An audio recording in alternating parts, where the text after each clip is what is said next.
कर्नाटकमधल्या नवीन Mangaluru बंदरावरती आठवडाभरामध्ये 72,700 ton LPG येतोय। 3 जहाजांच्या माध्यमातून हा एलपीजी गॅस येणार आहे। यामधील एक जहाज आज सकाळी बंदरामध्ये पोहोचलंय। यामधून 16,714 टन एलपीजी बंदरावरती उतरवला जाणार आहे आणि यानंतर हे जहाज सिंगापूरला रवाना होईल। मात्र ही तिन्ही जहाजं होर्मुझच्या समुद्रधुनीमधून येत नसून अमेरिकेच्या पूर्व किनाऱ्यावरच्या टेक्सास बंदरावरच्या पोर्ट ऑफ नेदरलँडमधून येत आहेत। त्यामुळे यामधला एलपीजी आखातामधल्या एलपीजी पेक्षा महागडा असेल। दरम्यान कच्च्या तेलाने भरलेली आणखी जहाज देखील नुकतंच मंगळुरूमध्ये पोहोचलंय आणि त्याचं नाव ॲक्वा टायटन असं आहे।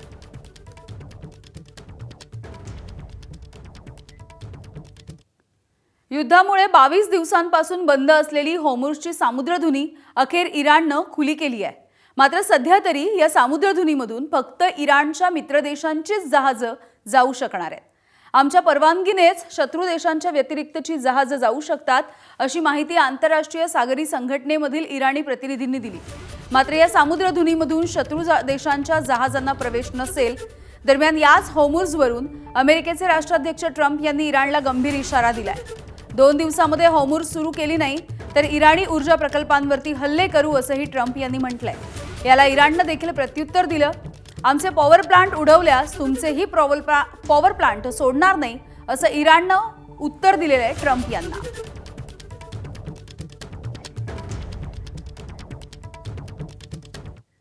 होर्मुझच्या समुद्रधुनीच्या संदर्भात अखेर 22 देश एकत्र आलेत।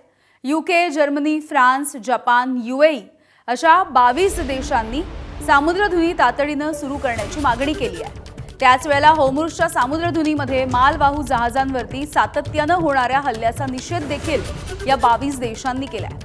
होर्मुझच्या समुद्रधुनीसाठी देशांनी एकत्र येण्याचा आग्रह अमेरिकेचे राष्ट्राध्यक्ष डोनाल्ड ट्रम्प हे सातत्यानं करतायत।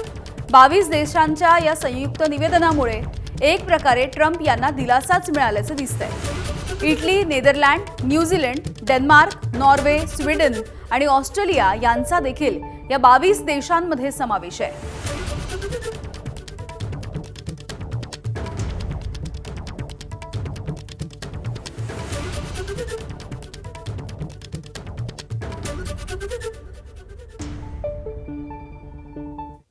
आखातामध्ये जे युद्ध सुरू आहे या युद्धाचा सगळ्यात मोठा फटका अमेरिकेला देखील बसतोय। इराणनं केलेल्या हल्ल्यामुळे पश्चिम आशियामधील अमेरिकेच्या लष्करी तळांचं प्रचंड मोठं नुकसान झालंय। आतापर्यंत 800 दशलक्ष डॉलर्स अर्थात 7,500 कोटी रुपयांचं नुकसान झाल्याची माहिती समोर आली आहे। सीएसआयच्या रिपोर्टमध्ये या नुकसानीचे तपशील देण्यात आलेले आहेत।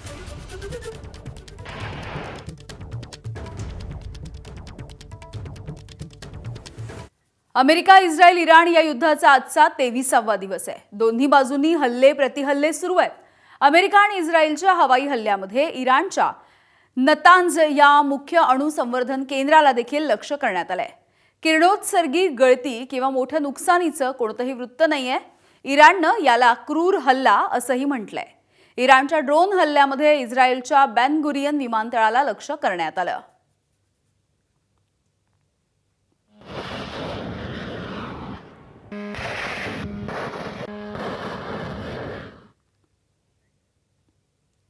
आखाती युद्धामध्ये आता ब्रिटननं देखील उघडपणे चर्चा केलेली आहे आणि ब्रिटन उघडपणे उतरलेलं आहे। ब्रिटननं अरबी समुद्रामध्ये HMS ॲन्सन ही आण्विक पाणबुडी तैनात केली आहे। ब्रिटिश मीडियानं या संदर्भातला दावा केला। ही पाणबुडी टॉमहॉक ब्लॉक 4 या क्षेपणास्त्रानं सज्ज आहे। त्यामुळे ब्रिटनचा इरादा नेमका काय आहे याची देखील चर्चा आणि कुजबूज सुरू झाली।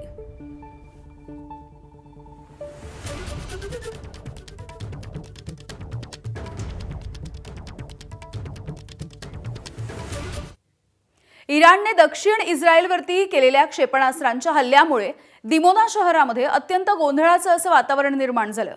लिटिल इंडिया म्हणून या भागाला ओळखलं जातं आणि इथे अनिवासी भारतीयांची लोकसंख्या मोठी आहे। इराणचं बॅलिस्टिक क्षेपणास्त्र रहिवासी भागामध्ये घुसल्याचा व्हिडिओ समोर आला। या क्षेपणास्त्राच्या हल्ल्यामध्ये दिमोनामधील 47 जण जखमी झाले आहेत तर अनेक घरांचं देखील प्रचंड नुकसान झालंय। अर्थात या हल्ल्याच्या नंतर नागरिकांमध्ये घबराट पसरली आहे।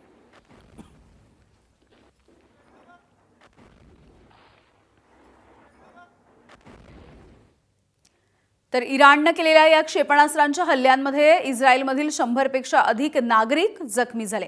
पंतप्रधान नेत्यानाहू यांनी या संदर्भातली माहिती दिली आणि जखमींमध्ये अनेक लहान मुलं आणि वृद्ध व्यक्ती यांचा देखील समावेश आहे।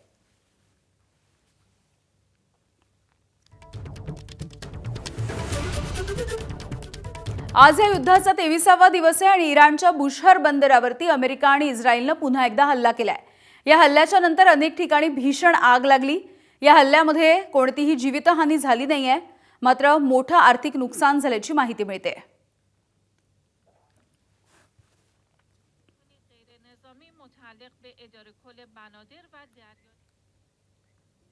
इराणने इस्रायलच्या बेन गुरियन या अत्यंत महत्त्वाच्या आंतरराष्ट्रीय विमानतळावरती भीषण असा ड्रोन हल्ला केला। इराणने एकामागून एक अनेक असे आत्मघाती ड्रोन्स डागले। विमानतळाच्या परिसरामध्ये मोठी घबराट उडाली। इस्रायलच्या तेल अवीव विमानतळावरती देखील इराणने हल्ला केलाय। इस्रायलच्या विमानतळावरती इराणनं अराश 2 या ड्रोननं हल्ले केले आणि या हल्ल्यामुळे दोन्ही देशांमधला संघर्ष आता टोकाला पोहोचलाय।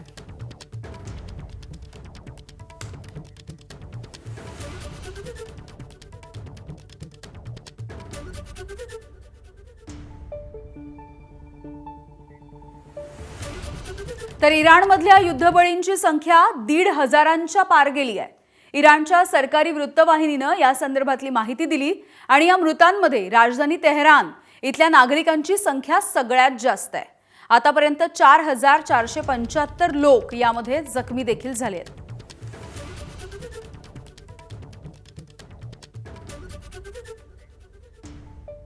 दुसरीकडे लेबनॉनमधल्या युद्धबळींची संख्या 1024 पर्यंत पार गेलेली दिसतेय। लेबनॉनच्या आरोग्य मंत्रालयाने या संदर्भामध्ये माहिती देखील दिली आहे आणि लेबनॉनमध्ये इस्रायली हल्ल्यात आतापर्यंत 2740 लोक हे जखमी झालेत। दरम्यान गेल्या 2 तारखेपासून इस्रायलकडून इराणच्या सोबत लेबनॉनवरती देखील वारंवार हल्ले केले जात आहेत। इराणी समर्थक हिजबुल्ला याने पहिला हल्ला करताच इस्रायलने हे युद्ध छेडलं होतं आणि यामध्ये दोन्ही बाजूंची मोठी हानी झाली आहे।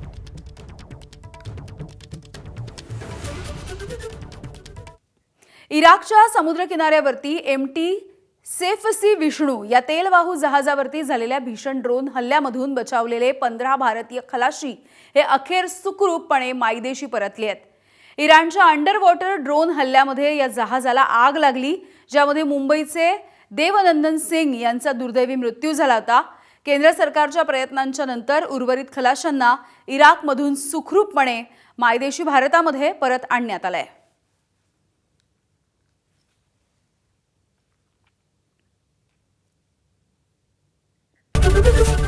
एबीपी माझा, उघडा डोळे बघा नीट।